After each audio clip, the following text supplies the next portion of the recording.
mantel existe como un objeto impermanente, ¿no? Y el hecho de que el mantel finalmente no es una fuente inherente ni de felicidad ni de dolor, y que no va a estar presente todo el tiempo. Luego viene el apego, exagera sus cualidades positivas, por lo tanto piensas que el mantel es realmente importante y una fuente de felicidad en tu vida. Y luego viene la aversión, exageras las cualidades negativas de tu marido. ¿Cómo? Es que tú siempre tiras el mantel, o tiras el té en el mantel, ¿no? Ahora no es un evento concreto y aislado en la vida de esta persona. Sin darte cuenta, ahora tiene una nueva identidad. Es el tirador de café o de té, ¿verdad? Y vienen las actitudes de escala. Es que tú siempre tiras el té. Es que nunca me has querido. Pregunta, ¿cuál es la relación entre tirar el té y el amosh? ¿No? Pero bueno, ahora, es que tú siempre tiras el té. Es que nunca me has querido. Y sigue escalando, ¿no? Es que, de verdad, tú eres alguien que ha traído a mi vida enorme dolor. Ya me lo había dicho mi mamá, ¿no? Es que son personas de tu naturaleza las que son responsables de los problemas que tenemos con nuestros hijos. Ahora soy mal papá porque tiré el té, ¿no? Y tu gran, extraordinaria conclusión es que son individuos de tu naturaleza los que han acabado con este país, ¿verdad? Y todavía puedes aunarle una más. Creo que el ser humano no tiene futuro. Actitudes de escala, ¿verdad? Vas construyendo toda una idea distorsionada de la realidad con base en la aversión. Y esto lo hacemos todo el tiempo, sin darnos cuenta y a manera compulsiva. Lo mismo hacemos con el apego, ¿no? De tal manera que nos es difícil construir una actitud sana en torno al amor, por ejemplo, y más bien acabamos expresando otra cosa, que es el amosh. Y el amosh, ¿qué es? Es el apego. Una actitud a través de la cual exageras las cualidades positivas de alguien, le proyectas cualidades positivas que no tiene, te aferras a ellas y lo ves como una fuente inherente de felicidad. Y como diría Tulkugian, prediction, pain. ¿No es cierto? El Buda dice algo muy interesante al mismo tiempo. Dice que desgraciadamente el apego, la aversión y la ignorancia operan dentro del ámbito de nuestras vidas como la base de 84,000 emociones y actitudes perturbadas. Dicho de otra manera, todos los conflictos que en la vida experimentamos, cognitiva y emocionalmente, provienen de estos tres filtros.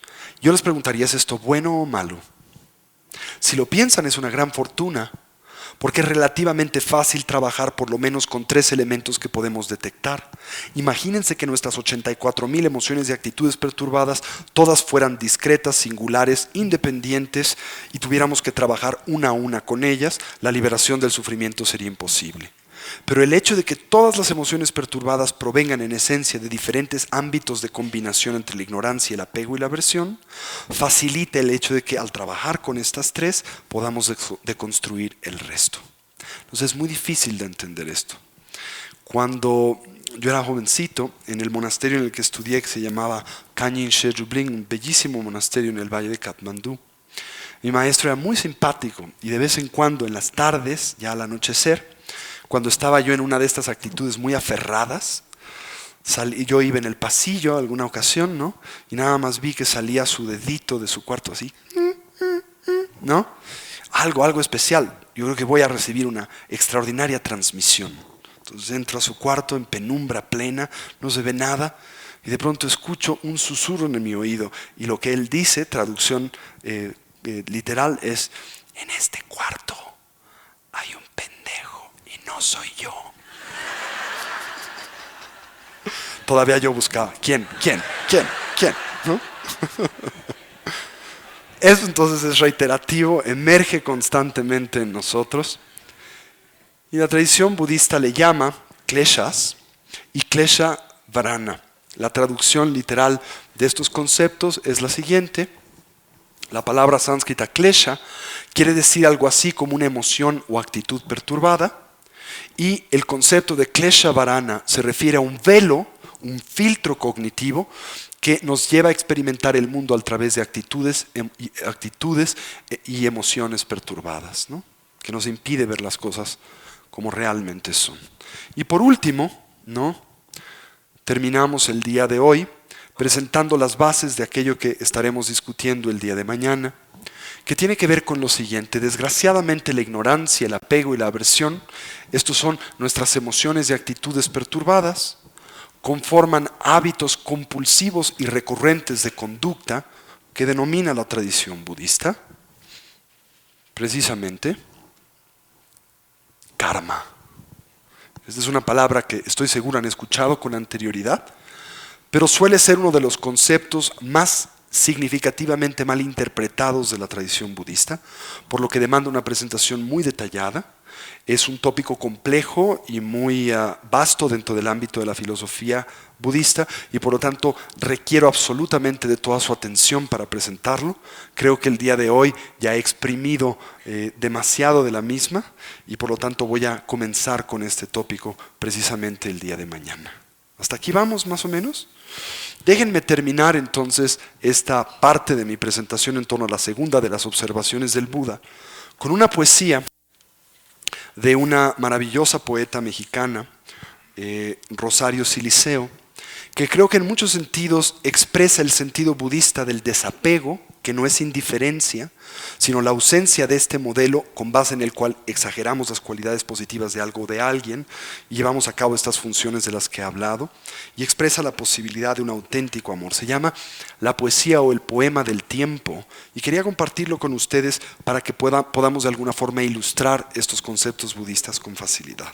Dice: yo no puedo como tú decir mañana. Para mí todos los verbos se conjugan en presente. Amo, sueño, canto, río y hasta creo a veces que vivo. Pero todo es un instante, un minuto luminoso que apenas va transcurriendo ya comienza a ser pasado. No puedo decir mañana, porque en esta vida mía siempre incierta, siempre extraña, todo ocurre por sorpresa. Por lo que lucho no llega, y lo que no espero lo tengo, y lo que ya siento mío de repente se me escapa. Por eso a nada me aferro, por eso a nadie me ato. No pido ni hago promesas, vivo tan solo el momento. Si es hermoso lo disfruto hasta que todo se acaba, y si es malo lo soporto sin derramar una lágrima. Tú también a mí no te aferres, ni a ti pretendas atarme. En el espacio y en el tiempo yo soy una luz viajera que por tu camino para. Soy la voz que va en el viento para buscar a tu alma, el paisaje que te envuelve en una caricia larga, pero también soy la sombra que se diluye en la nada. Hoy el tiempo nos reúne y en este presente nuestro somos luz, caricia y flama. Voz que en el espacio canta, somos astros que encienden en tanto que otros se apagan. Y como todo lo bello y como todo lo bueno, es tan breve como incierto. Vive entonces conmigo el momento, disfruta lo que hoy te ofrezco y no digamos nunca mañana. ¿No? Creo que expresa maravillosamente bien el sentido de la visión budista, ¿no? Bien, con esto entonces hemos de alguna manera presentado el fundamento de las primeras observaciones del Buda. El día del mañana empezaremos por presentar los rudimentos de la filosofía budista de la retribución moral de las acciones o el karma, que es la base de la tercera observación budista, que es la de la cesación, y finalmente nos vamos a concentrar en la cuarta de las nobles verdades, la presentación de la metodología de transformación budista en sus tres fases fundamentales: la autodisciplina ética, el desarrollo de la atención concentrada y el cultivo de la sabiduría discriminativa. Bien, ¿tienen alguna pregunta en torno a lo que hemos dicho el día de hoy? Rosario Siliceo, y se los vamos a pasar al final del seminario, así que no tengan preocupación. ¿Okay? Pregunta por allá, si quieren pasar el micrófono. Y de una vez me disculpo por probablemente no poder responder todas sus dudas, sino tan solo algunas. Sí. Mico, ¿está prendido, muchachos? A ver. Sí está prendido, ¿no tiene el mute? Es que me gustaría que se grabara tu pregunta. Déjame ver. Ahí está. Gracias. Sí, gracias. Dime. Cuando hablabas de impermanencia y mencionabas de todo cambia en todo momento, escuché las palabras de evolución biológica del universo. Y me gustaría ver si pudieras profundizar un poco más en el sentido de cómo considera la tradición budista el origen del universo, cómo consideran la existencia de planetas, de galaxias, y sabiendo que las religiones normalmente le llaman Dios, ¿no? ¿Cómo considera la tradición budista este origen? Bueno, esa es una pregunta compleja y demandaría en sí mismo un seminario, pero en esencia lo que te diría es que la tradición budista tiene una idea muy similar a la que tiene la cosmogonía física contemporánea en torno a la creación o digamos al génesis o el origen del universo. Contempla el hecho de que el universo como tal carece de principio, que la idea del principio es fundamentalmente un constructo humano. Lo puedo plantear de una forma relativamente simple imaginando por ejemplo una línea numérica. A una línea numérica siempre le puedes añadir un número negativo, -1, -2, -3 ad infinitum. De hecho, generalmente al plantear una línea numérica siempre se coloca el símbolo de infinito a su principio y al final, ¿no? Esto es, a una línea numérica siempre le puedes añadir un número positivo, +1, +2, +3 ad infinitum. Entonces, desde esta perspectiva, tanto el budismo como la tradición científica contemporánea plantea el hecho de que con base en diferentes causas y condiciones se conjuntan una serie de factores que promueven la expansión, por ejemplo, de una, ¿qué te gusta? Primero, producto de la tremenda masa gravitatoria de una estrella de neutrones. Esta se colapsa en un hoyo negro, explota y se genera algo así como el Big Bang, que crea al universo o que genera las bases de un universo en expansión, que después de un tiempo la fuerza de inercia gravitatoria empieza un proceso de implosión, se vuelve a condensar en una estrella de neutrones y es un proceso que no tiene ni principio ni fin, la expansión del universo, la contracción del universo, el Big Bang y el Big Crunch, como se le llama, ¿no? En la filosofía india en particular, no en el budismo, pero en la filosofía india, esto se presenta de una forma muy bella, poética, a través de la figura de Shiva Nataraja. ¿Han oído hablar de ella? Shiva representa una de las figuras de la trinidad creativa hinduista, particularmente su fuerza de destrucción, ¿no? Y se le presenta bailando en esta pose a la Shiva, ¿no? Siempre con una esfera de fuego y representa precisamente el poder creativo y el poder destructivo de la realidad, o la expansión y la contracción constante del universo. Esto es visto como algo que no tiene principio y fin, y al mismo tiempo la manifestación del mundo material, por ejemplo, este mundo concreto, este planeta, esta galaxia o este universo, es solo un aspecto de la realidad, ya que la física y el budismo contemplan el que hay infinitos mundos, universos, planetas, galaxias y dimensiones de existencia que ni siquiera corresponden al mundo tridimensional que concebimos generalmente. No obstante, afirma, todo este proceso no tiene principio y fin y no es producto de un acto creativo de una entidad trascendente. Ahora, antes de continuar con esto, creo que hay una variable que es importante de tener en cuenta. ¿Se acuerdan que les he venido comentando que la tradición budista es una tradición no teísta? Esto es, que no gira en torno a algún tipo de concepción alrededor de la divinidad. Esto puede ser difícil para ustedes de procesar y de digerir, pero es importante que tengan en cuenta que es totalmente irrelevante para el tópico que nos trae este fin de semana aquí. Y lo voy a ilustrar con una historia tradicional budista. Cuando el Buda vivía, tenía un discípulo muy famoso que, disculpen la similitud o la referencia, se llamaba Malunkyaputta. Así se llamaba el discípulo del Buda. Por razones evidentes le vamos a llamar Malunkya. ¿Okay? Y Malunkya era una persona muy curiosa, constantemente cuestionaba al Buda en torno a muchas cosas y le preguntaba cosas de la siguiente naturaleza. Le decía, dime Señor, si el mundo es eterno o no es eterno. Si el santo existe o no existe después de la muerte, o existe y no existe después de la muerte, o no existe y existe después de la muerte. Si el mundo es finito o infinito, o no finito y finito, o finito y no finito, ¿no? Todas las permutaciones y combinaciones de estas preguntas, que curiosamente son las preguntas fundamentales de la filosofía occidental, ¿no? Y la tradición cuenta en este sutra, en este discurso, en este evento, que el Buda nunca contestaba. Tan solo permanecía en silencio, expresando la famosa sonrisa enigmática del Buda. Pero para Malunkya era muy importante el conocer la resolución de estos cuestionamientos y constantemente presionaba al Buda para que los contestase y él permanecía en silencio. Hasta que en un momento de desesperación, Malunkya monta en ira y demanda del Buda la resolución de estos prolegómenos, de estas preguntas, y le dice que le es esencial que le responda a estos cuestionamientos que para él son vitales. Y el Buda le dice, dime Malunkia, en algún momento yo prometí el hecho de que la resolución de este tipo de cuestionamientos tiene que ver con la experiencia de la felicidad y la cesación del sufrimiento. Y Malunkia piensa y dice, no, en realidad nunca prometió tal. En algún momento yo condicioné la estancia en el orden monástico, esto es en la comunidad de monjes y monjas, a la resolución de estos conflictos o de estos cuestionamientos, no en ningún momento.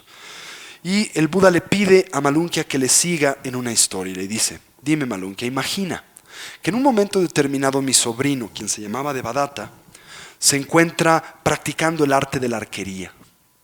Y un comerciante de la lejana provincia de Orissa, sin tener atención de lo que mi sobrino hace, cruza por su campo de tiro, de tal manera que cuando Devadatta libera su flecha, esta viaja y se coloca centradamente en el corazón de este comerciante.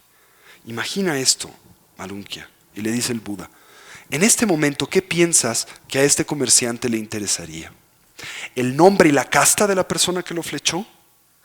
¿El tipo de flecha que utilizó para flecharlo y la velocidad de desplazamiento por centímetro cúbico de la misma?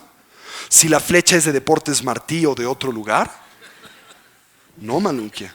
Lo único que a este individuo le interesaría es el hecho de que la flecha le duele y se la quiere quitar. Por ende, estas preguntas que me hacen, y este es el título de este discurso, son preguntas que no tienden a la edificación. Dicho de otra manera, si resuelvo tus dudas no cambian tu vida, y si me abstengo de resolver estas dudas no cambian tu vida. Por ende, una conclusión que para mí es siempre simpática y no la tomen a mal, pero la utilizo como un instrumento para tratar de ilustrar la posición del Buda en torno a la figura de una divinidad es la siguiente. Denme gusto en un breve experimento, ¿sí? Por un instante cierren sus ojos y escuchen lo que voy a decir. Cierren sus ojos. Dios existe. Abran sus ojos. ¿Siguen igual de jodidos? ¿No? Ahora ciérrenlos por un momento, ¿no? Dios no existe. Abran sus ojos. Siguen igual de jodidos. La conclusión del Buda es brillante. Esa es una pregunta que no tiende a la edificación.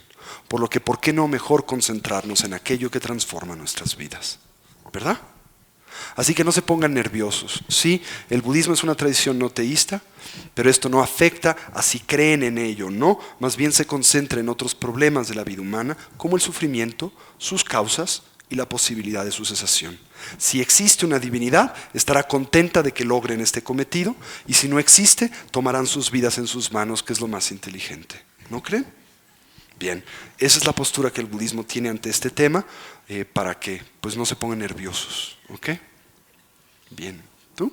Déjame ver qué te pasen. ¿Tú? Te quería preguntar, has expuesto durante ¿Sí? el transcurso del día que no hay bueno ni malo. ¿Sí es correcto? No hay bueno ni malo. No exactamente, lo que la tradición budista comenta es el hecho de que no existe una noción absoluta de bondad o absoluta de maldad. Ok, ¿Ok? si no hay absolutismo en lo bueno y lo malo, ¿qué importa que exista Hitler o gente que destruya la humanidad? Muy importante pregunta. Si cada quien va a ver la vida a través del cristal que lo mira, y si no hay mal ni bien absoluto, ¿cuál es el chiste entonces de la vida? Este es un tema central para la filosofía budista y se resuelve a través de la siguiente estructura en la que vamos a ahondar el día de mañana. El hecho de que no exista bien y mal absoluto no resta el que existe el bien y el mal relativo. Dicho de otra manera, que las acciones que un individuo ejecuta tienen consecuencias en sí mismo y el entorno con el que convive. Simplemente estas acciones no pueden ser evaluadas en términos de bien o mal absoluto, sino más bien tienen que ser presentadas en términos de sus acciones y sus consecuencias. Si son edificantes, esto es, producen por consecuencia el bienestar del individuo y del entorno con el que convive, son constructivas, vale la pena promoverlas.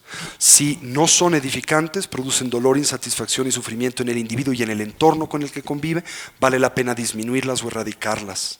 Pero la idea de la existencia del bien absoluto implicaría que una acción es absolutamente buena independientemente de causas y condiciones. O por el contrario, que una acción es absolutamente mala independiente de causas y condiciones. Planteémoslo con algo muy extremo: matar. podría ser visto como automáticamente algo malo, ¿no? Si es algo malo, ustedes están jodidos, porque ¿cuántos seres han matado? ¿Qué se comieron esta mañana? ¿No? El matar, el tomar la vida, depende en su naturaleza de una variedad de circunstancias. Una de ellas, esencial, es la motivación. No es lo mismo que te gusta conducir tu coche, dar la vuelta a la esquina y de pronto toparte con tu abuelita en bicicleta y arrollarla por accidente, a ver a tu abuelita cruzando la esquina, dirigir tu coche y llevártela de corbata, ¿no? Si lo piensan, la acción es exactamente la misma. Físicamente hablando, el coche se topa con la abuelita, destruye su bicicleta y la manda al hospital. Pero el resultado es radicalmente diferente. ¿Por qué? Porque la variable que lo transforma es la motivación, el por qué se lleva a cabo. Tan es así que si la motivación es la de la alevosía y la ventaja en el matar a tu abuelita, hasta el bote te vas legalmente hablando. Si es un accidente, simplemente lo es y no se te persigue legalmente, ¿no es cierto? Cuando vas al hospital, si tu abuelita sabe que has intentado matarla, te mete una bofetada. Si sabe que fue un accidente, hasta te pregunta si tú te lastimaste en él. Las acciones no pueden ser evaluadas como absolutas independientemente de sus circunstancias y de la motivación que les acompaña, lo cual no quiere decir que no tengan efectos. Solo quiere decir que sus efectos dependen de estas variables. Y el hablar de un bien y un mal absoluto es tanto como decir que no importa la motivación y la circunstancia que participe en una acción, es buena o mala. Y esto es lo que el budismo encuentra difícil de entender. O sea, básicamente lo ve como equivocado. ¿Se entiende esta idea? Pero tienes razón en lo que comentas. ¿Es la acción de alguien como Hitler edificante o no es edificante? ¿Promueve la paz, la felicidad para él o el entorno con el que convive? No. Por lo tanto, sus acciones, le guste o no, genera consecuencias que le afectan. Primero en su estado mental. ¿Cómo se siente alguien que todo el día tiene que defenderse producto del hecho de que tiene una actitud paranoica, que adviene del hecho de que ha actuado de una forma para con los demás, que implica que estos van a generar animadversidad para con él y deseos de venganza? Evidentemente mora en su vida en un estado constante de angustia. 1. 2. Al actuar de esta manera genera hábitos y tendencias a repetir este tipo de acciones. Por ejemplo, una persona que por vez primera mata, ¿cómo contempla el tomar la vida?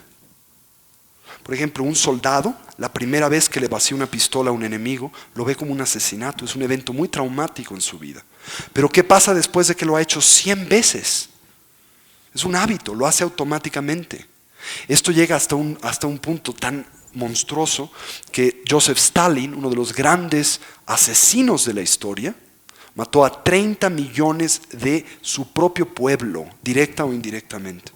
Él decía algo monstruoso, decía: matar a una persona es un asesinato, pero matar a 1 millón es una estadística.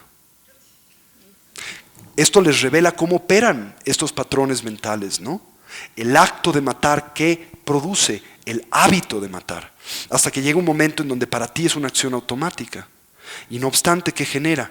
Impresiones, tendencias en ti desagradables, estás siempre angustiado y genera efectos. Un pueblo al que agredes eventualmente, ¿qué hace contigo? Te agrede a ti. Por lo tanto, convencionalmente podemos decir que esta acción es negativa, pero no mala. Mala es un juicio de valor que proyecta una identidad absoluta a la realidad que carece de identidad absoluta. Y esto es muy útil para el desarrollo de un elemento importante para la espiritualidad general y budista en particular, que es el amor y la compasión. Por ejemplo, si tú a mí me agredes, ¿ok? Y yo realmente creo que desde tu propio lado autónoma, absoluta y sólidamente eres malo, con mucha facilidad puedo justificar el desaparecerte del mapa, ¿o no? O puedo justificar la generación de odio y rencor para contigo diciendo, bueno, esta es una respuesta natural para lo que esta persona hace que no tiene nada que ver conmigo. Si por el contrario me doy cuenta que lo que tú haces, que yo hoy veo como malo, puede ser negativo, me puedes estar lastimando y complicando mi vida, pero es el producto de la ignorancia. Básicamente porque crees que a través de actuar de la manera en que estás actuando vas a ser feliz. Tú no me agredes porque me odias, me agredes porque crees que si me desapareces del mapa tú vas a ser feliz, ya que consideras que yo soy la fuente de tu infelicidad. Tu problema es cognitivo, no de maldad. Por lo tanto, si puedo entender que la expresión de enojo y de violencia que hacia mí expresas es la fuente de tu confusión, me es mucho más fácil cultivar para contigo ¿qué? Compasión y amor, más que odio. Porque finalmente el odio genera odio y el rencor genera rencor. Esa es un poco la visión budista que se presenta en torno a este tópico y lo vamos a detallar mañana a través de presentar lo que el budismo llama karma, que se sintetiza en algo muy simple. Todas las acciones generan reacciones iguales, contrarias y de la misma identidad. Por ende, actúas positivamente y ¿qué recibes? Actúas negativamente y ¿qué recibes? Lo cual no quiere decir que sea bueno o malo. Esto es, las consecuencias no son ni premios ni castigos, son solo consecuencias. ¿Sí? ¿Quién más? ¿Vas? ¿Está aprendido?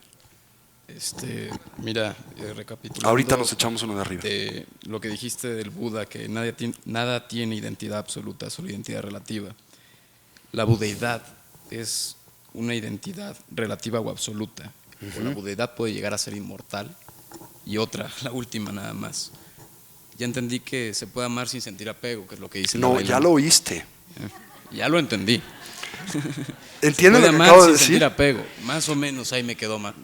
Eso es un chiste que yo siempre hago en estos seminarios y que lo repito mucho. Dice, bueno, cuando les pregunto ya entendieron, más bien tendría que decir ya lo oyeron.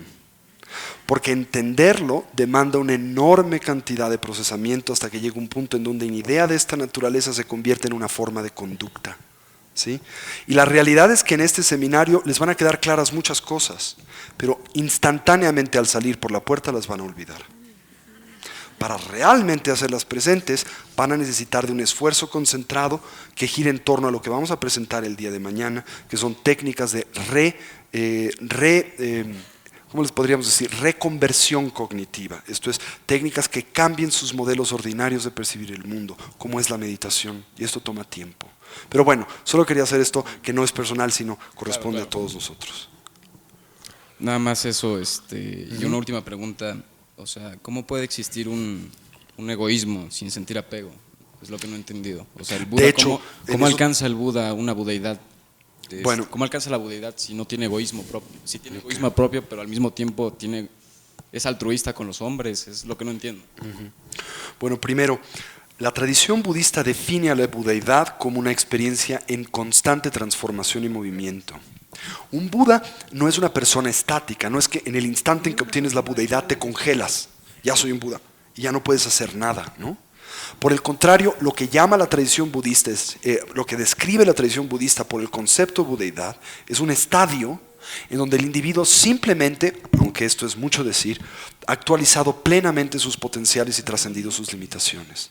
Pero un estado desde el cual en realidad se hace capaz de interactuar de una forma infinitamente más exitosa con el mundo y ser de beneficio a los demás. Una metáfora que puedes utilizar para describir este proceso es la siguiente. Un carpintero, ¿ok? Requiere de mucho tiempo para hacerse carpintero, ¿no es cierto? Por ejemplo, tiene que estudiar la ebanistería, tiene que estudiar materiales, tiene que estudiar cómo operan y funcionan las herramientas. Después de que completa este proceso de educación, tiene que generar los recursos para comprar su propia herramienta, para tener un taller, ¿verdad? Tiene que comprar libros con base en los cuales pueda construir diferentes objetos y tiene que tener la suficiente facilidad para que en un momento determinado tú puedas llegar con él y dice, oiga, ¿me puede reproducir este mueble? Y sin importar su diseño lo pueda reproducir. Bueno, la budeidad es algo así como el momento en donde una persona tiene todas estas variables presentes. Ha terminado sus estudios, tiene su taller y su herramienta y la facilidad para construir lo que quiera. La mala interpretación en torno a la budeidad sería tanto como pensar que una vez que eres un carpintero de esta naturaleza, ya no puedes hacer muebles y te tienes que sentar en una silla sin trabajar el resto de tu vida porque eres carpintero. La interpretación correcta es muy simple. En el momento en que eres un carpintero, ahora sí, no importa el diseño que me traigas, te lo puedo hacer con facilidad. Un Buda es una persona que ha actualizado plenamente sus facultades y potenciales como ser humano, y en el instante en que ha logrado la obtención de este estado, simple y sencillamente es alguien que puede ser de ulterior beneficio a todos los seres. No es un estado estático, sino dinámico, en constante transformación, mas la tradición budista contempla es un estado que ya no se pierde. No se pierde quiere decir que una vez que esta reconversión cognitiva ha sido ejecutada en una persona, no tiene retorno, no puede volver a experimentar confusión. Dicho de otra manera, una vez que la ignorancia se ha disipado, no puedes volver hacia la ignorancia. Ahora, hemos hablado de la budeidad, pero hay muchos estadios que conducen a la budeidad. No eres un ser ignorante, ilimitado, atado a la existencia cíclica y por obra y magia del santo Buda de Atocha, de pronto te conviertes en Buda. Sino que hay muchos peldaños de desarrollo que eventualmente conducen a la budeidad. Algunos de estos peldaños son inestables y de ellos puedes caer y volver a tus patrones mentales habituales, pero hay un punto en donde la base de esto se ha erradicado y porque ya no hay esas condiciones no puedes volver a ellas. ¿Se entiende esto? ¿Yo soy un Buda? No, pero por eso, veme. No, yo soy simplemente un ser sintiente con buen rollo, ¿no? Realmente enamorado a la tradición budista, pero repleto de emociones y actitudes perturbadas. Lo que sí te diría es lo siguiente: soy una persona totalmente convencida de que el budismo funciona. Y he notado a lo largo de mi vida, a través de ponerlo en práctica, el que me ha ayudado a ser menos neurótico, a dejar de experimentar tantas dificultades y problemas, ¿no? Y me ha ayudado a poder vislumbrar el que estas pueden terminar y que si me esfuerzo lo suficiente, esto es una meta que puedo actualizar en mi vida. Ahora, a pesar de que no soy un Buda, he tenido la extraordinaria oportunidad en mi vida de convivir con personas que podría describir como tales, ¿no? He tenido la oportunidad de convivir íntimamente con alguien como el Dalai Lama, con los tutores del Dalai Lama ya desaparecidos como Ling Rinpoche o Trijang Rinpoche y otros grandes lamas de la tradición budista que realmente contemplo como personas plenamente actualizadas. Y si me preguntas cuál es, por poner de alguna manera, ¿cómo se sabe que son así? ¿No? Una de las variables más importantes y más mundanas es que siempre están bien y de buenas. Y para mí esto es suficiente, ¿no? Si puedo actualizar esto en mi vida, me doy por bien servido.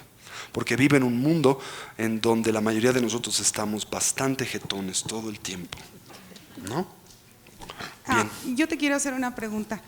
Mi nombre es Julieta. Julieta. Yo he hecho varios retiros con algunos maestros, ¿Sí? Uno de ellos el Ajahn Tong, que ¿Sí? vino de Tailandia. Sí. Y bueno, es un maestro con el que tuve una cercanía y desde luego el Vipassana pues es una disciplina que para Sí. mí me parece muy dura por esta cosa de la meditación en movimiento. Sí. Entonces, en base a lo que tú comentas en todo este día, mi pregunta es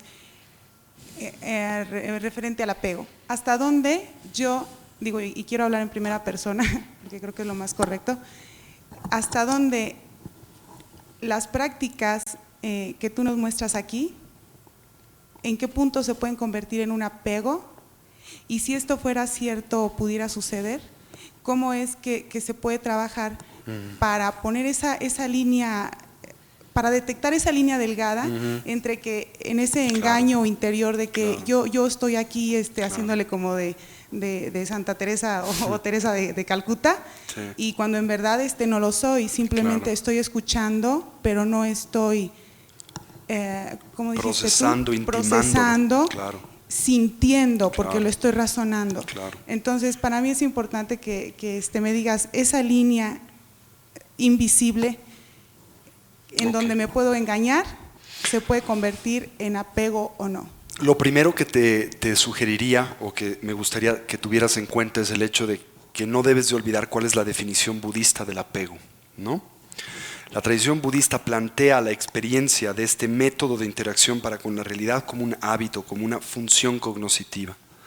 Por ende, una disfunción cognoscitiva. Por ende, es importante que tengas en cuenta que el apego es algo que se puede experimentar para con cualquier cosa. Decíamos hace un momento cuando presentábamos este concepto que puedes experimentar apego hasta para con una idea, ¿no? Y puedes experimentar apego hasta con el proceso de deconstrucción del apego, que es una gran, de alguna manera, contradicción, pero algo que puede manifestarse con facilidad en el individuo. En la tradición budista se habla, particularmente en la tradición budista tibetana, de algo muy interesante que se describe como el materialismo espiritual. ¿Sí? ¿Qué es esto? Finalmente, el objetivo esencial de la tradición budista es la deconstrucción del yo, la deconstrucción de las ideas fantasiosas que tenemos en torno a la manera en que nosotros existimos. ¿Sí?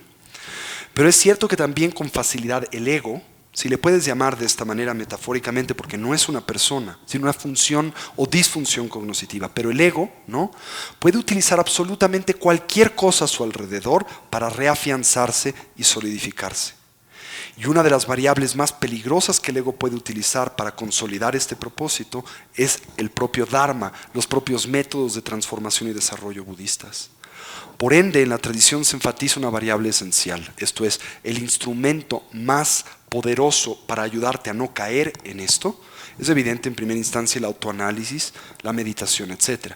Pero en segunda instancia el establecimiento de una poderosa relación con un mentor espiritual, con un maestro, que te ayude, que tenga de alguna manera supervisión sobre lo que haces y que te ayude a vislumbrar con mayor madurez, producto del hecho de que él ha recorrido ese camino, ¿no?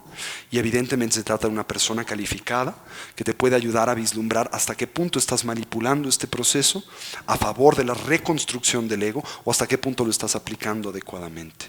Y aquí me gustaría terminar el día de hoy haciendo un llamado de cuidado para lo que yo llamo las personas que manifiestan el pasito de santidad. Esto es muy popular, especialmente en el mundo budista.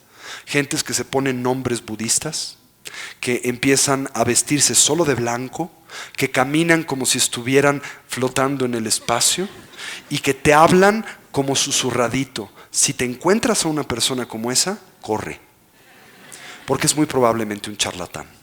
¿Sí? Una persona que practica el Dharma tiene que ser una persona común y corriente. Y sus realizaciones son generalmente internas. Y si realmente existen, no las tiene que publicitar. Y mucho menos con un comportamiento de esta naturaleza. Así que tengan cuidado del pasito de santidad. Bueno, gracias y nos veremos mañana. ¿Okay?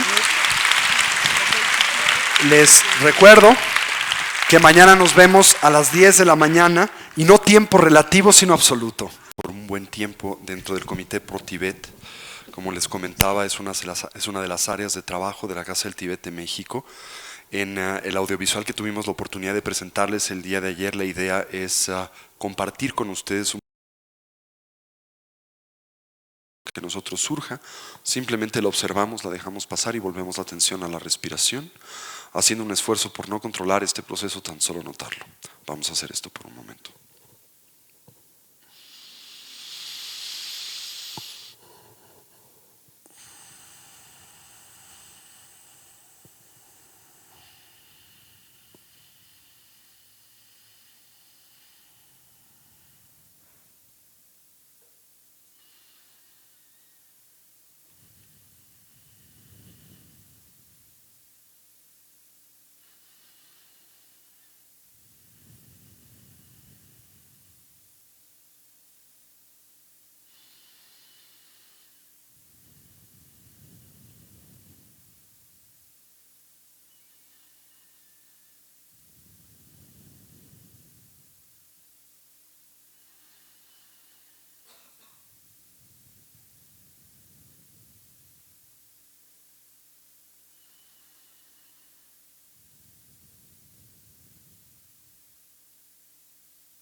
Asentamos nuestra intención, que es la de escuchar con atención y concentración.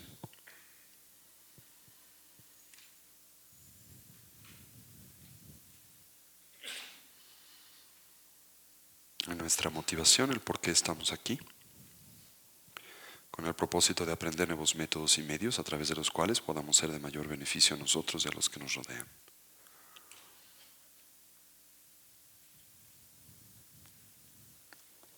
Y traemos de vuelta nuestra atención. Muy bien.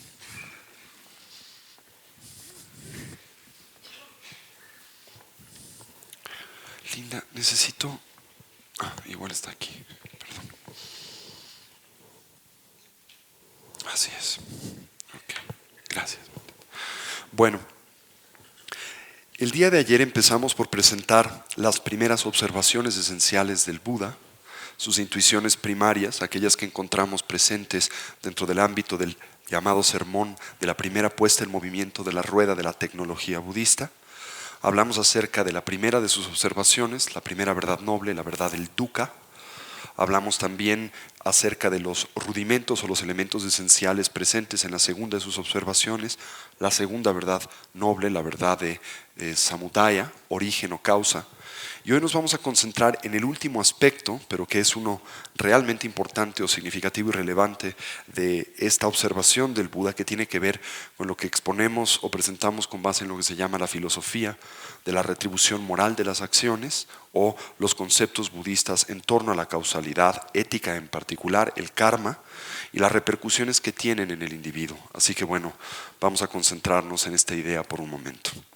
Me imagino que habrán escuchado hablar de ella, así que es interesante. Bien, habíamos hablado acerca de cómo desde la perspectiva de la tradición budista, la presencia de la ignorancia que habíamos definido como una crónica inhabilidad para conocer ciertos aspectos primarios o elementales de la realidad, particularmente las tres características de la existencia, la naturaleza cambiante, mutativa e impermanente de todo lo que existe, el hecho de que producto de su cambio y transformación existe compuesto todo de partes dependiente de causas y condiciones, por lo tanto de manera interdependiente, y el que nada posee una identidad absoluta, que el desconocimiento de este tipo de cualidades particulares de la realidad produce incontrolables recurrentes dificultades y problemas, consolida un estilo de vida caracterizado fundamentalmente por dukkha, esto es la insatisfacción y el sufrimiento, que conocemos a través del término budista samsara, una palabra que literalmente se refiere a algo así como una especie de círculo vicioso, de proceso circular y reiterativo, caracterizado por todo tipo de obstáculos, limitantes, insatisfacción o sufrimiento dentro del complejo de la vida humana.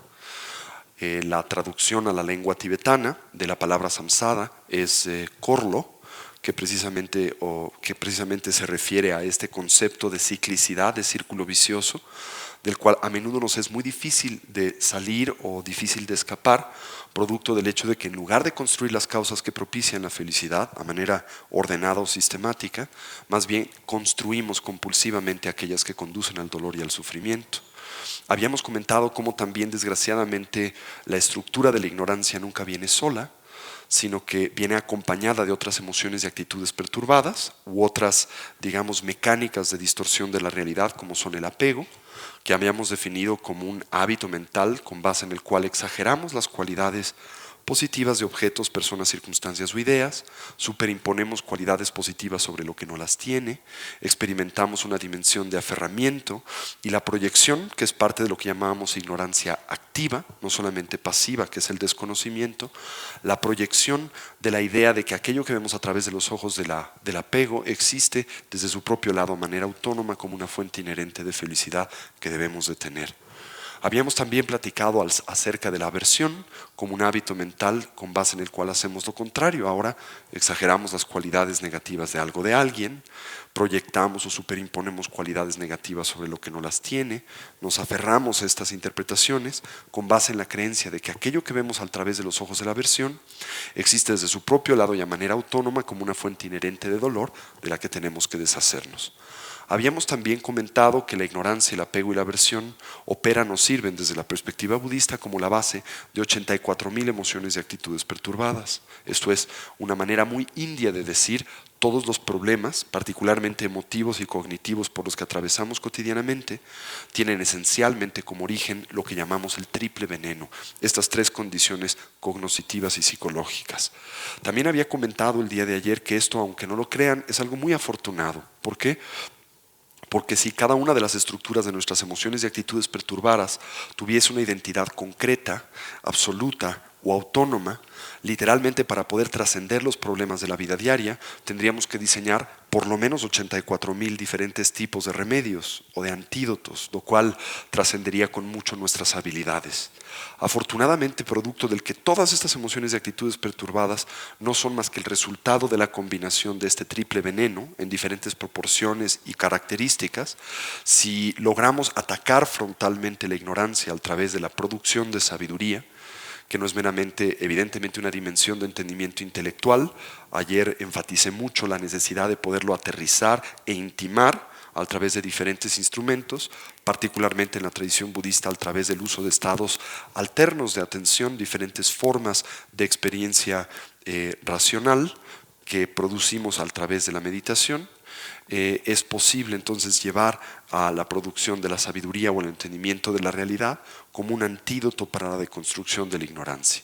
Al atacar el apego, hacerlo con el desapego, que no es indiferencia como a menudo nosotros interpretamos dentro del ámbito de nuestra cultura, sino más bien la promoción de una estructura cognitiva y emocional que deja de sobreestimar las cualidades positivas de algo, que deja de proyectarle cualidades positivas a lo que no las tiene.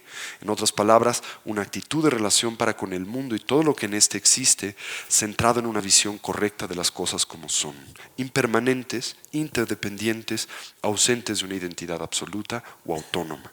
Lo mismo haremos, por ejemplo, con la aversión a través de la producción de su antídoto, que es la paciencia o la tolerancia, que también presenta para muchos de nosotros culturalmente dificultades o problemas, porque estamos educados o socializados a pensar que la paciencia y la tolerancia es un sinónimo de la pasividad. ¿Sí? Pensamos que ser paciente implica el que alguien nos pase la aplanadora Celter por encima, o aceptar lo que Dios nos mande o algo por el estilo, mientras que el concepto budista de paciencia más bien tiene que ver con el mantener un estado mental ausente de aversión, ausente de enojo, para poder interactuar adecuadamente a la medida de las necesidades con las características de la experiencia de la vida diaria. Algo que finalmente podríamos sintetizar en un aspecto de la filosofía popular, pero que tiene una dimensión muy profunda y es esencialmente el que se enoja, pierde. ¿No? Entonces, evitar el enojo, más esto no quiere decir evitar la respuesta, ¿sí? Sobreentendiendo que toda respuesta que viene determinada por el enojo va a ser por naturaleza una respuesta inadecuada, una que perciba a la condición o a el evento de una forma distorsionada y por lo tanto nos lleve a una actitud que más bien promueve el conflicto en lugar de que lo elimine. Bien. Habíamos dicho entonces que la ignorancia, el apego y la aversión como fuente de todas nuestras emociones y actitudes perturbadas es denominado dentro del ámbito de la lengua sánscrita a través de la palabra klesha, ¿sí? La palabra klesha traduciríamosla directamente al español como una emoción o una actitud perturbada, ¿sí? Veamos lo que esto quiere decir. Primero, una emoción, una respuesta emotiva basada en una interpretación equivocada de la realidad. Toda emoción o actitud perturbada tiene fundamentalmente su origen en la ignorancia, producto del hecho de que desconocemos la manera en que algún tipo de fenómeno existe, reaccionamos emotivamente de forma inadecuada a él. Y esta respuesta emotiva inadecuada produce también de forma natural una actitud inadecuada, toda una forma de relación que no es adecuada. Entonces, desde la óptica budista, estas emociones y actitudes perturbadas conforman hábitos de conducta o compulsivos que también vemos como recurrentes, los cuales denominamos karma. Ahora, yo me imagino que esta es una palabra que ustedes han tenido la oportunidad de escuchar con anterioridad. Y de hecho este es uno de los grandes problemas con los que a menudo me topo, precisamente para poder presentar los rudimentos de la filosofía budista de la retribución moral de las acciones. Lo primero que tendremos que hacer es deconstruir algunas de las interpretaciones equivocadas que están presentes en muchos de nosotros en torno a esta palabra, este concepto, esta idea, para poder presentar la manera en que la tradición budista o las tradiciones indias en general, quienes fueron las que acuñaron estas ideas o estos términos, quieren decir por ellos, ¿no? Primero, me gustaría comentarles cuál es el origen de la introducción de este término a la cultura occidental. Creo que desde esta perspectiva podríamos deconstruir las fantasías que le acompañan con mayor facilidad.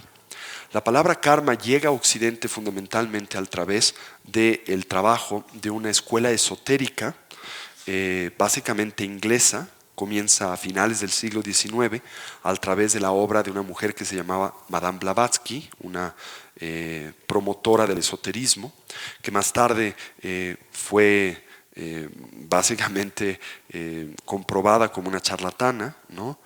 Pero que fundó un movimiento que tuvo un impacto verdaderamente significativo, particularmente en el universo occidental del siglo XIX y principios del siglo XX, llamado Teosofía.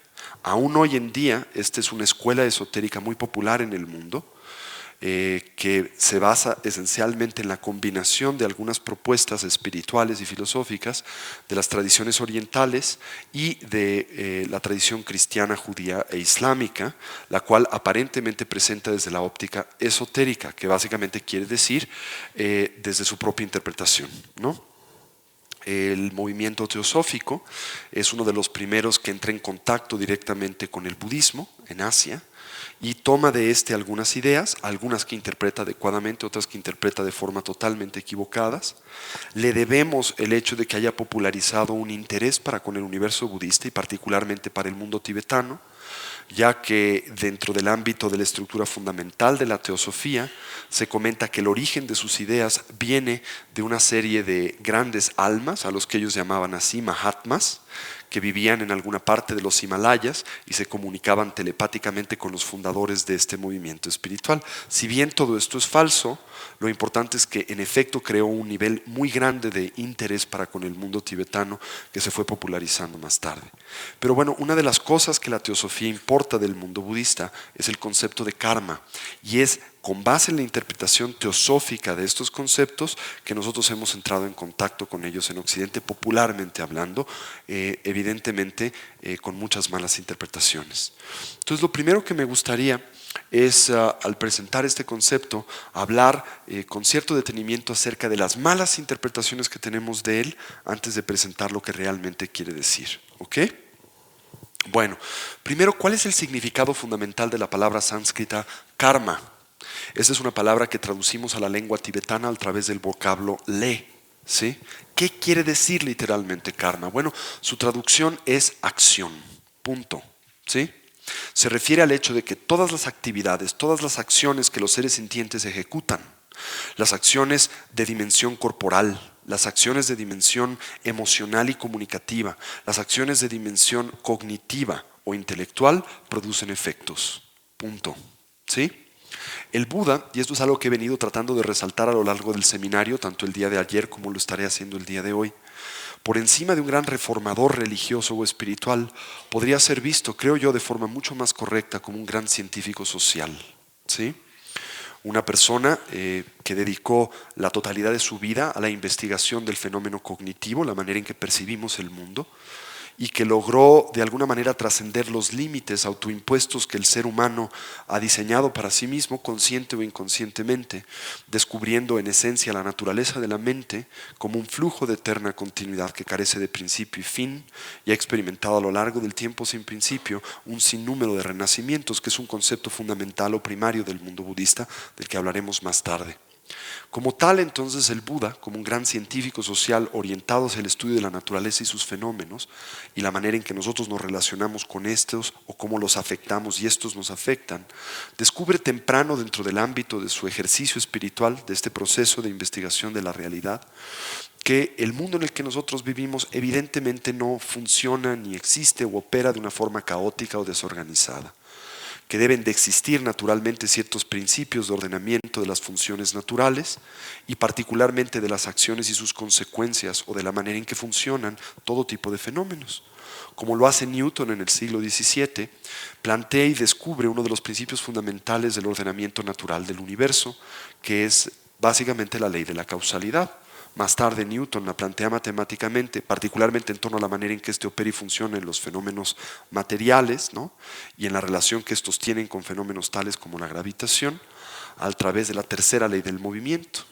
Newton la plantea con un axioma que todos ustedes conocen, que básicamente dice que todas las acciones generan reacciones iguales, contrarias y de la misma identidad o de la misma naturaleza. Este es un principio natural. Evidentemente no se trata de algo que Newton inventa, sino meramente observa y describe, lo mismo que el Buda hace 2550 años. Descubre que el mundo en el que vivimos primariamente opera con base en ciertas estructuras que podemos conocer y una de ellas es la ley de la causalidad. Todas las acciones generan consecuencias iguales, contrarias, de la misma identidad. Pero por encima de la interpretación meramente física de Newton, el Buda se pregunta cuál es la relación que existe entre este tipo de mecánica operativa del universo natural y los seres sintientes. Esto es, evidentemente nosotros participamos del mundo natural. Y por participar y estar condicionados por sus características directa o indirectamente, debemos de también funcionar con base en las leyes esenciales que privan dentro del ámbito del universo. Esto es, la ley de la causalidad universal debe de afectar naturalmente a los seres vivos, lo cual implica que también lo que nosotros hacemos en los diferentes ámbitos de actividad que acompañan a la actividad de los seres vivos, esto es, también lo que pensamos y decimos, debe de por naturaleza generar consecuencias. Y que estas consecuencias por orden natural deben de seguir los principios fundamentales de la causalidad. El hecho de que nuestras acciones al producir consecuencias lo hacen de forma igual, contraria y con la misma identidad de las acciones que ejecutamos. Aquí encontramos, diría yo, una extensión de la interpretación de la ley natural que nos plantea la física clásica, ¿no? La idea del que no tan solo esta afecta a los fenómenos naturales, sino que también afecta y condiciona a los seres vivos en sus acciones y las consecuencias que naturalmente éstas producen. Bien, el interés fundamental del Buda, como un gran científico social, insisto, es el estudio de la manera en que la ley de la causalidad universal opera y funciona dentro del ámbito del universo de los seres vivos, esto es, de los seres sintientes. ¿Sí? No se ocupa tanto de la explicación de las mecánicas que operan dentro del mundo natural en general, por ejemplo, la ley de la gravitación universal o la manera en que la causalidad afecta al movimiento de un árbol, producto del impacto que el aire tiene en él, etcétera, sino más bien se aboca al entendimiento de cómo la ley de la causalidad universal afecta al universo de los seres vivos y conscientes, que llamamos seres sintientes. ¿Se entiende esto? Este es el rudimento o el fundamento con base en el cual se presenta la filosofía budista del karma o la retribución moral de las acciones. Una aclaración que creo que es muy importante que también tengan en cuenta y que desgraciadamente trasciende el material que quiero compartir con ustedes este fin de semana. De presentarlo simplemente les generaría en este momento confusión, y la academia budista es una academia como cualquier otra que se basa en un tipo de conocimiento escalonado y gradual, ¿no? Pero lo que les voy a presentar ahora es la visión que el budismo tiene de la causalidad en la afectación para con los seres vivos con base en un planteamiento similar al de la física clásica. El budismo también tiene una física relativista y presenta finalmente hasta una física de naturaleza cuántica, podríamos decir. Pero antes de que pueda presentar estos modelos, primero tenemos que comenzar por entender los rudimentos de su planteamiento, que es esta visión muy clasicista, si ustedes gustan, de la operación de los fenómenos y particularmente cómo afectan a los seres vivos y conscientes. Lo que por esto quiero decir es que esto no es todo lo que el budismo piensa, es solo un fragmento, pero es un elemento, una unidad de conocimiento que es esencial para poder progresar en nuestra relación para con la filosofía budista. En otro momento, en otras condiciones, podremos plantear estas ideas, pero primero, por lo menos este fin de semana, quiero que este elemento les quede perfectamente claro o lo más claro posible. ¿Me doy a entender con esto? Bien. Otra variable que es también importante que tengan en cuenta es que una explicación realmente completa o panorámica del fenómeno budista del karma demanda el entendimiento de la naturaleza de la mente y su eterna continuidad, dicho de otra manera. Para poder realmente comprender las repercusiones que la filosofía budista del karma tiene, tendríamos que comprender el fenómeno del renacimiento. ¿Sí? Este es un fenómeno que el budismo no plantea desde la óptica de la fe o de la revelación, sino básicamente es una conclusión a la que llega producto de la observación natural del universo a través de herramientas muy particulares como son la exaltación de los estados de conciencia necesarios para hacer un recuento de estas infinitas vidas. El budismo plantea el contar con evidencia dura, suficientemente significativa, para poder proponer esta hipótesis, que es la hipótesis de la eterna continuidad de la mente y el renacimiento.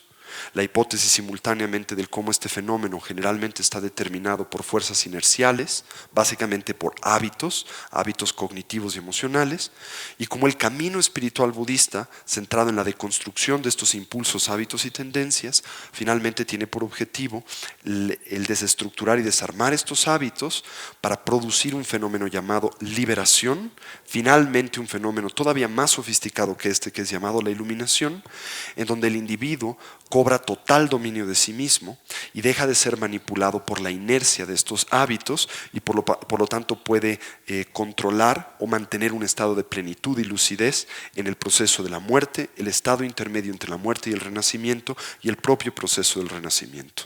Algo que el budismo evidentemente plantea tiene que venir acompañado del dominio de otros estados de conciencia que generalmente para nosotros son del todo inconscientes y transformarlos en conscientes o lúcidos, como es por ejemplo el caso del sueño, que para la mayoría de nosotros pues es un gran abismo, una especie de hoyo negro, un estado de inconsciencia o de coma profunda, y que la tradición budista y particularmente la indotibetana, a través de una serie de mecánicas como son las yogas del sueño, es capaz de transformar en un estado de total conciencia. Si el individuo puede mantener la lucidez en el sueño, esto es despertarse dentro del sueño y darse cuenta que está soñando y poder dominar las imágenes que operan en el sueño, es viable contemplar el que pueda dominar el proceso de la muerte, que es similar al del sueño en cierto sentido, mantener lucidez en esta y lograr cierto dominio de la misma. La plenitud de dominio en este proceso tan solo se puede lograr cuando el individuo ha desarmado las estructuras habituales de conducta, que nosotros son compulsivas, ¿no? Automáticas, espontáneas, y puede lograr ser libre dentro de este proceso, escogiendo y orientando su vida hacia el renacimiento que contempla es de mayor beneficio para poder auxiliar a otros seres. Entonces, para poder entender la totalidad del planteamiento budista del karma, realmente es importante el comprender la noción del renacimiento y la continuidad de la conciencia. Pero este es un tema que desgraciadamente tan solo puedo tocar tangencialmente en este seminario porque es muy amplio y complejo. Nada más voy a tocar algunas de las ideas centrales para poder robustecer mi presentación más tarde del karma, y es uno de los tópicos principales de nuestro siguiente seminario, que es una introducción a la meditación budista, en donde en efecto toco el tema de la naturaleza de la mente y del renacimiento con mucho más detenimiento. Bien, entonces decíamos que la palabra karma quiere decir literalmente acción o actividad.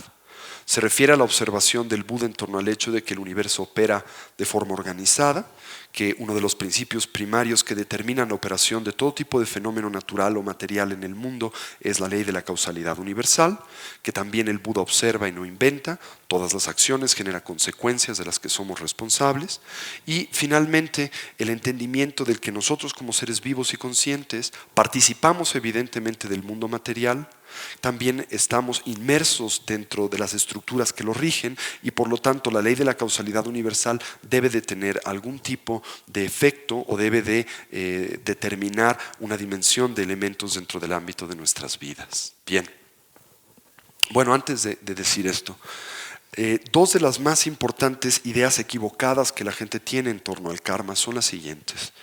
Muchos piensan que la palabra karma dentro del ámbito de la filosofía budista es utilizada como un sinónimo de destino, ¿sí? El karma como una forma de fatalidad. Hasta lo escuchas a menudo cuando la gente habla de este tipo de ideas y dice, es que es tu karma, como diciendo, tu destino es algo que no puedes cambiar y simplemente tienes que aceptar, ¿no? Bueno, si lo piensan, el concepto de destino es por definición contradictorio a la filosofía budista. Vamos a ver por qué. El destino es algo que utilizamos para describir algo así como una especie de resultado fijo, ¿no es cierto? Para que un resultado fijo exista o pueda manifestarse u operar, sería tanto como comentar que este resultado no depende de causas y condiciones, esto es, existe a manera autónoma, ¿no es cierto? Algo fijo es algo autónomo, no puede ser afectado por nada.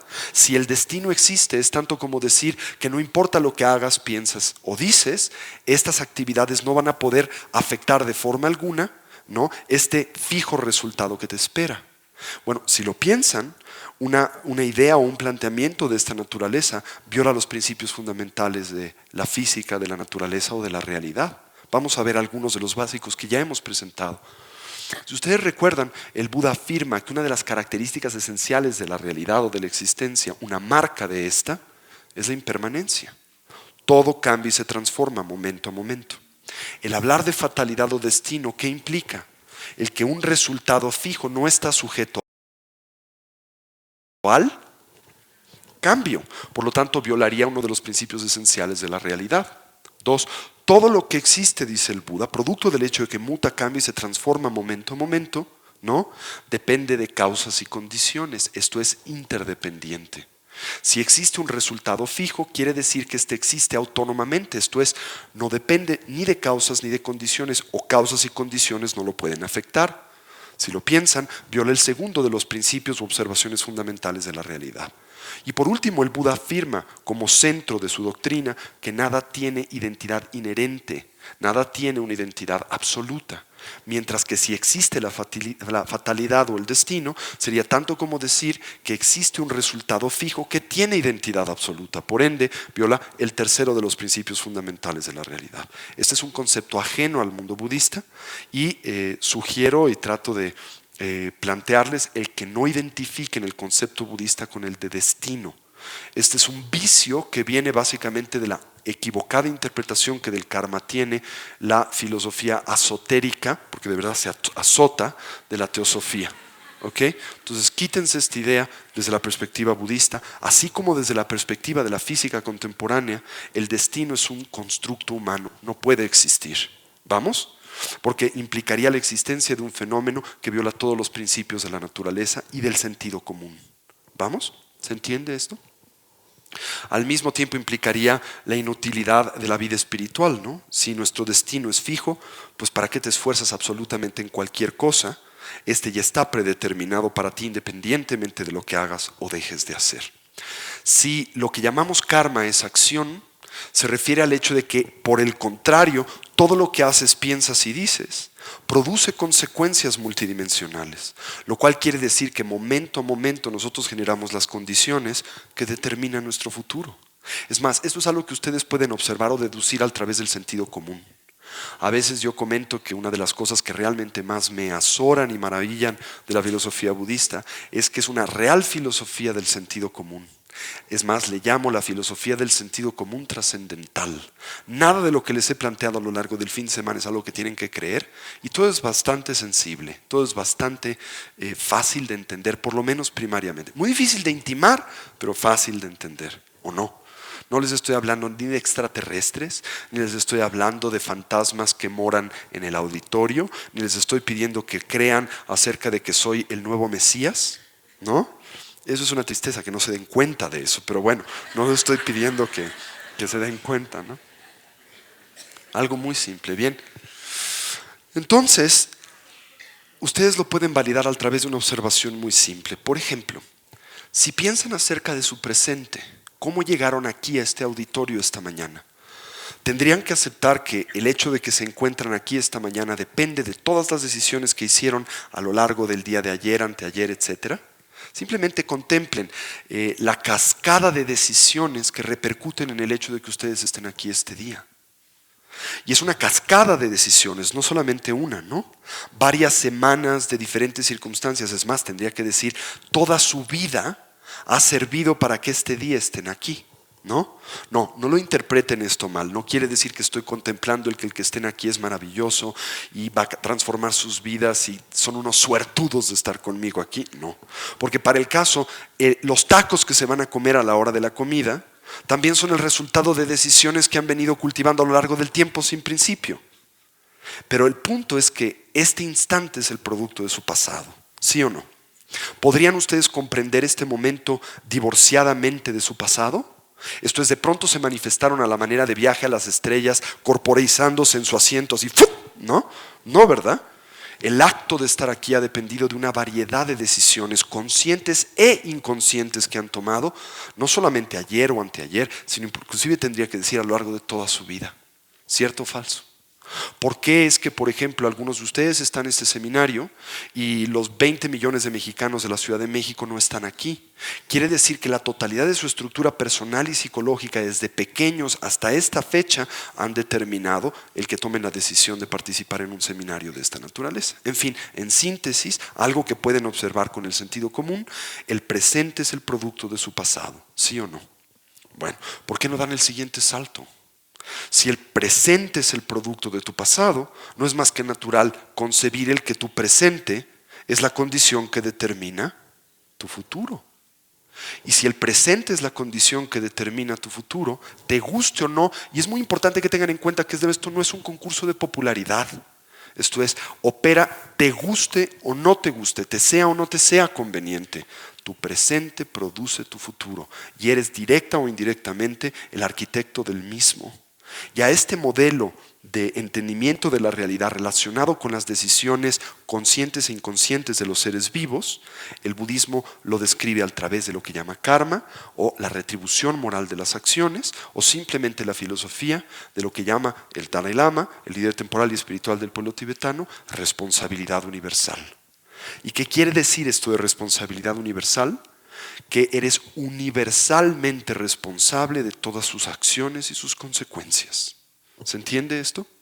Yo diría que este modelo ético es algo así como una especie de propuesta ética adulta, mientras que la propuesta ética de otras tradiciones espirituales, y no lo digo peyorativamente, sino más bien desde una perspectiva de ordenamiento didáctico, es el tipo de propuesta ética que nosotros hacemos a los niños. Por ejemplo, en el proceso de formación de un infante, de un niño, tú no puedes, cuando tienes 3 o 4 años, echarle un tremendo choro, ¿no? Tenemos aquí a Alejandra, una de mis alumnas que trabaja conmigo, y Carlos, que es el que nos maneja todas las cosas de sonido y de video, que es un amor. Y tienen su hijito, Diego, ¿verdad? Diego es muy pequeñito, es un bebito. Entonces,